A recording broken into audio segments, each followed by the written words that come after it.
यही चीज है जो कि एक लीडर को एक गीदड़ से डिफरेंशिएट करती है। जो लीडर होता है वो खड़ा रहता है, जिसकी वजह से आपने वो मकाम हासिल किया जी, उसके बारे में इस किस्म की गुफ्तगू आपको ज़ेब नहीं देती। पार्टी में हैं शेर अफजल मरवत साहब इस वक्त में? बिल्कुल हैं जी, इस वक्त तक पार्टी में मौजूद। एक्टिव मेंबर भी हैं? काफी अरसे से एक्टिव नहीं रहे वो। आपकी पार्टी में कौन कब किसको किस वक्त प्लांट किया गया है? एक वो देखें शेर अफजल मरवत साहब थे, अब वो कल तक उन क्राउड पुलर कहला रहे थे, लेकिन आज वो खान साहब के हवाले से बात कर रहे हैं। जी खान साहब ने मेरी बड़ी बेतौकीरी की है और उन्होंने मेरे साथ ज्यादती वगैरह की। वो कहते हैं जेलस है खान साहब मुझसे, इसीलिए पार्टी का ये हाल हो गया। चीज है जो कि एक लीडर को एक गीदड़ से डिफरेंशिएट करती है।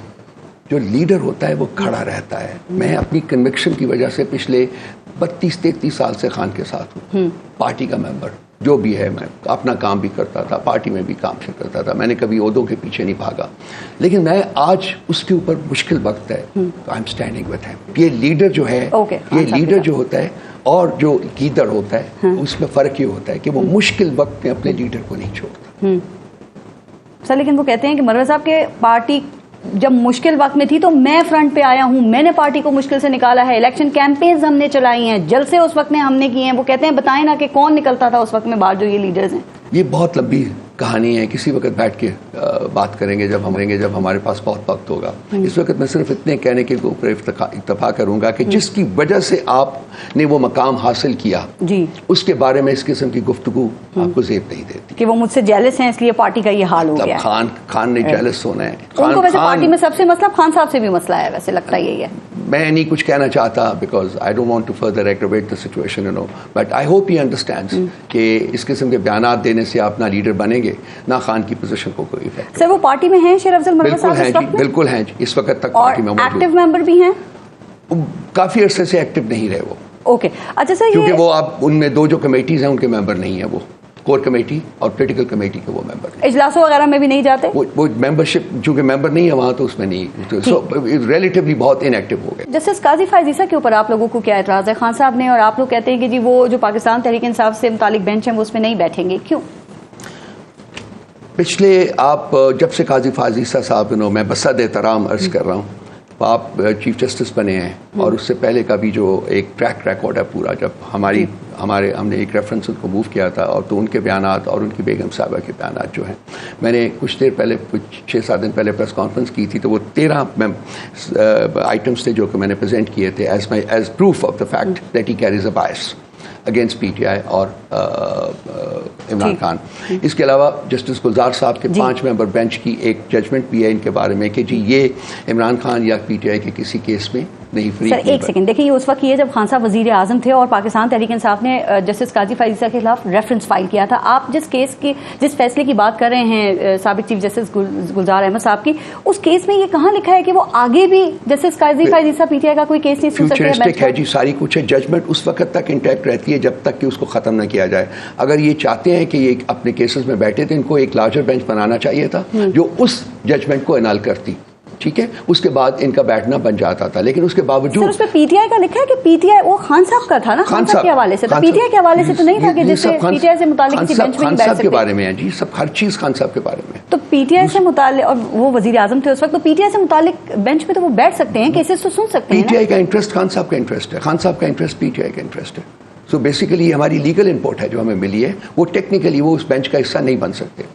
ठीक है, इनको चाहिए लार्जर बेंच बनाएं, 7, 8, 9, 10, 12 बंदों का, ये फुल कोर्ट बैठाएं, बल्कि फुल कोर्ट बैठाएं और वो उस फैसले को एनाल करें। उसके अलावा उनकी बेगम साहबा के बयानात, इनके अपने बयानात, उनके बारे में फिर जो जजमेंट्स आई हैं हमारे बारे में, खासकर ये जो अभी कोर्ट जब प्रोसीडिंग्स हो रही थी तो तमाम जज साहिबान ने कहा है कि हम इलेक्शन कमीशन को प्रोटेक्ट करने की कोशिश कर रहे हैं और ये कि असल फ्लॉ जो है वो इलेक्शन कमीशन के डिसीजंस में है। लेकिन हर दफा जो है वो अनफॉर्चुनेटली मैं कहूँगा वो इलेक्शन कमीशन को प्रोटेक्ट करने के लिए ही वुड इंटरवीन। सर एक बात आती है कि आप लोग जजेस के हवाले से बड़े नामुनासिब और तल्ख अल्फाज भी इस्तेमाल करते हैं, लेकिन आपको तौहीन अदालत के नोटिस भी इशू नहीं होते हैं।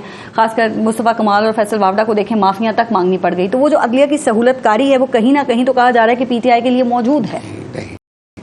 صاحب حل نہیں ہے ہمارے لیے بالکل صاحب. دیکھیے میں I am a firm believer کہ جو ریاست کے ستون جو ہیں اس میں سے سب سے امپورٹنٹ ستون جو ہے نا وہ عدلیہ کا ہے. سر آپ نے بھی تو کیا تھا نا, آپ نے جسٹس قاضی فائز عیسیٰ کے لیے نہیں کیا, اٹارنی جنرل نے ان کو بتایا کہ رؤوف حسن صاحب جو ہیں وہ توہین عدالت کرتے ہیں, تو قاضی صاحب نے کہا کہ یہ کون ہے رؤوف حسن صاحب, انہوں نے کہا مجھ پہ تنقید کریں گے میں اس کا جواب نہیں دوں گا کیونکہ بچپن میں امی کہتی تھی کہ جو کہتا ہے وہی ہوتا ہے. دیکھیے اس کے بعد انہوں نے اور بھی بہت کچھ کیا تھا. میرا لنک جو ہے میرے بھائی سے جوڑنے کی کوشش کی تھی اور کہا تھا کہ ہم نے تو اس کو بڑا ریلیف دیا ہے, جس کا جواب میں نے دیا تھا کہ ہم تو یہ سمجھے بیٹھے تھے کہ اس عدالت سے جو فیصلے آتے ہیں وہ انصاف اور قانون کے مطابق آتے ہیں, تو یہ ریلیف کا لفظ جو ذرا غلط تھا, وہاں ریلیف تو نہیں ملا. اگر اسے کچھ ریلیف ملی ہے تو وہ آن دی بیسس آف لا ملی ہوگی نا, تو اس کا, اور کہتے تھے کہ جی اس یہ بھی کہا کہ شاید میں اس سے جیلس ہوں. بھائی میں اپنے بھائی کو ریلیف ملنے یا جو کچھ بھی کہہ لے, انصاف میں کہوں گا, انصاف ملنے سے میں کیوں جیلس ہوں؟ صحیح, کون کہتا تھا کہ آپ اپنے بھائی سے جیلس ہیں؟ کس نے کہا؟ مجھے نہیں پتا, تو انہوں نے کہا ہے.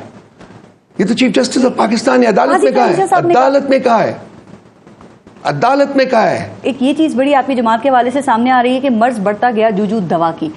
اب آپ کو لگتا ہے کہ کچھ حالات آپ کے بدل رہے ہیں اور کوئی دوا کا اثر ہوگا یا دوا کام کرے گی؟ میں اس لیے یہ کہہ رہی ہوں کہ آپ کے کیسز جو ہیں وہ بڑے زبردست طریقے سے شروع ہوتے ہیں, ایک عدالت سے آپ کو ریلیف بھی مل جاتا ہے, اس کے بعد پھر وہ کہیں نہ کہیں سے ریلیف ختم ہو جاتا ہے اور معاملات زیرو پہ آ جاتے ہیں. ابھی یہ دیکھ لیں ٹریبونلز والا, پنجاب ٹریبونلز والا جو کیس ہے اس کی مثال سامنے. پنجاب ٹریبونلز جو تھے وہ اچھے بنے تھے, جسٹس شہزاد صاحب نے ٹھیک بنائے تھے. اب کیا ہوا ہے؟ آئینی تھے یا نہیں؟ آرٹیکل 219 کے مطابق تھے یا نہیں؟ آئینی تھے, لیکن اس کے بعد کیا ہوا ہے؟ اسٹیبلشمنٹ پریشر پڑا ہے, وہ انہوں نے اس کو ریورس کرنے کی کوشش کی ہے, اور اب پھر پریزیڈنٹ آپ کی موجودگی میں جو بینچ ہے انہوں نے اس کو سسپینڈ کیا ہے اس فیصلے کو, اور کہا ہے جی کہ اب یہ الیکشن کمیشن اور جو نئی وہاں چیف جسٹس صاحبہ ہیں وہ بیٹھ کے اس کو سارٹ آؤٹ کریں گے, تو یہ ڈیفینیٹلی وہ جو بینچز ہیں وہ ختم ہو جائیں گے.